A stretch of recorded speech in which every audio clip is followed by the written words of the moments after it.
Can online communities be used as a creativity accelerator? Our group explored this question by reflecting on our own practice and personal lives and the ways our social networks have influenced how we share information, interact, and innovate within educational environments. Rollison asserts that by nature, humans are social beings, and that we leverage social exchanges in order to learn and be challenged. We increasingly rely on digital social networks as the vehicle for these social exchanges, in which we share information across platforms. The emergence of social networks have drastically changed the way in which we interact, impacting everything from the values and dynamics of our relationships to the development of knowledge economy that focuses more on customer than the product. As educators, we should consider the shift to customer-focused networking and embrace the idea of students as customers. Our students and novice educators are digital natives and expect to be engaged in dynamic social networking and collaboration, despite many efforts to keep such experiences out of the classroom. But I am not a customer. I want to use digital networks to create and collaborate with people all over the world.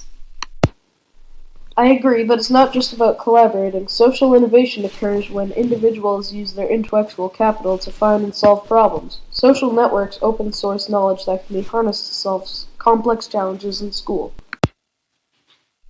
Teachers must remain open to sharing and receiving new instructional inspiration from non-traditional sources, such as these social networks and sites. We love Edutopia, The Cult of Pedagogy, and Mindshift, to share a few popular examples. Yeah, but how can I socially network? I live on a farm without internet access. Accessibility can be a barrier to participate.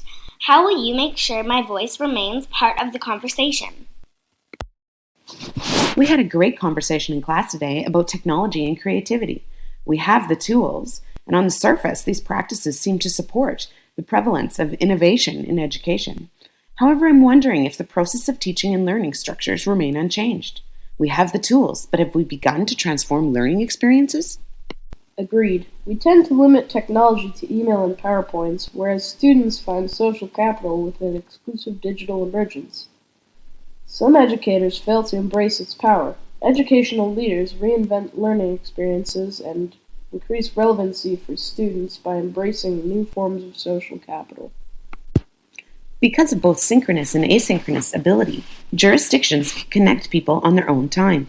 Teachers can create relationships and refine their teaching craft collectively, leveraging the knowledge of the network. Organizations can use these types of tools to encourage people to explore, create, and share their work. Creative life emerges as people find connections between the world, their communities, and themselves. Innovation can thrive in this new social structure. Creative contribution is democratized. Social innovation develops trust to build and sustain the organization. You are right. We must simultaneously embrace advancements and new opportunities while continuing to mitigate inequities.